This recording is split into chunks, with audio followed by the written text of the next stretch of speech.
পবিত্র ঈদের দিন, আর সেই ঈদের দিনে আমরা একটি পরিবারকে এই কলটা দিতে পেরেছি। আলহামদুলিল্লাহ, এটাই আমাদের ঈদ, এটাই আমাদের খুশি। মেম্বার হয়ে কাজ করে, আমরা চেয়ারম্যান মেম্বার হওয়া ছাড়া কাজ করুন, এটাই আমাদের চ্যালেঞ্জ। আসসালামু আলাইকুম ওয়া রাহমাতুল্লাহি ওয়া বারাকাতুহু। আল নাজাত ফাউন্ডেশনের পক্ষ থেকে সকলকে ঈদ মোবারক।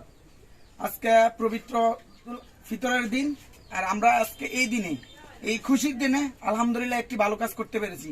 সেটি হচ্ছে আমার এক কাকাকে, উনি দিন মজুরের কাজ করে, ওনাকে একটি কল উপহার দিতে পেরেছি। এটাই তো আমাদের খুশি। দেখেন, আজকে পবিত্র ঈদের দিন, বিভিন্নভাবে বিভিন্ন মানুষ বিভিন্ন কাজে ঈদুল ফিতর উদযাপন করতেছে।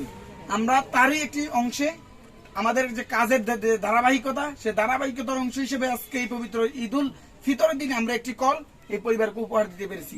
আলহামদুলিল্লাহ, আমরা এই চলমান কাজ আরো গতিশীল করার জন্য, আরো গ্রামে করার জন্য আমরা কিছু নতুন পদক্ষেপ নিতেছি, এবং আমাদের প্রায় আগামী একটা প্রজেক্ট আসতেছে, 12 থেকে 13টি কল আমরা ইনশাল্লাহ একসাথে পাবো। সেই কলগুলো আমরা বিভিন্ন ভাবে যেন বসাতে পারি।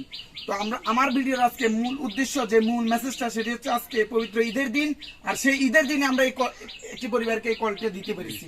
আলহামদুলিল্লাহ, এটাই আমাদের ঈদ, এটাই আমাদের খুশি।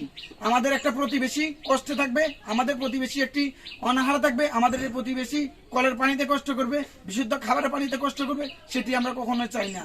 আমরা চাইলে এই কলটা এখানে না দিতে পারতাম, আমরা চাইলেই এই নোয়াখালী প্রত্যন্ত এলাকায় কলটি না দিতে পারতাম, আমরা অন্য এলাকা দিতে পারতাম, কিন্তু আমরা দিয়েছি আমাদের প্রতিবেশী, আমাদের এলাকার পাশের মানুষের জন্য। আমরা যে আমাদের দায়বদ্ধতা, এই জন্য আমরা কলটি দিয়েছি। এবং আপনারাও চেষ্টা করেন, আপনাদের পাশের যে প্রতিবেশী আছে, তিনি কি খাচ্ছে কিনা, তার কি প্রয়োজন, তার কি চাহিদা। আরে ভাই, আপনার ঢাকা শহরের 10 তলা বাড়ি থাকতে পারে, আপনার ইউরোপ আমেরিকাতে বাড়ি থাকতে পারে, থাকে কি লাভ? আপনার এলাকায় আপনার লাশটা আসবে, আপনার এলাকার মানুষ আপনার লাশটা দাপন করবে, এবং আপনার এই প্রতিবেশী, এই চাচা কাকারাই আপনার লাশটা আপনার কাঁধে করে নিয়ে যাবে, তারাই মাটি খুঁড়বে, তারাই আপনার দাফন করবে। অতএব আপনাদের জন্য মেসেজ হচ্ছে যে এলাকার জন্য করুন, অন্তত পক্ষে প্রত্যেকটা ঈদে হইলেও এলাকায় আসুন, এলাকার প্রতিবেশী মানুষের প্রতি একটু সহানুভূতি দেখান। আপনার যে অর্থ, সেই অর্থের কিছুটা অংশ পবিত্র করার জন্য নিজের এলাকার মানুষকে দেন। তো ধন্যবাদ কাকাকে, আপনাকে আমরা একটি কল উপহার দিতে পেরেছি এই ঈদের দিনে। আমাদের জন্য দোয়া করবেন, আমরা যেন আরো মানুষের জন্য ভালো কাজ করতে পারি এবং মানুষের কল্যাণে থাকতে পারি। আমাদের কোন চেয়ারম্যান হওয়া, মেম্বার হওয়া কোনো উদ্দেশ্য না, আমাদের উদ্দেশ্য মানবতা। মানুষ চেয়ারম্যান মেম্বার হয়ে কাজ করে, আমরা চেয়ারম্যান মেম্বার হওয়া ছাড়া কাজ করুন, এটাই আমাদের চ্যালেঞ্জ। দোয়া করবেন, ভালো থাকবেন। আসসালামু আলাইকুম ওয়া রাহমাতুল্লাহি ওয়া বারাকাতুহু।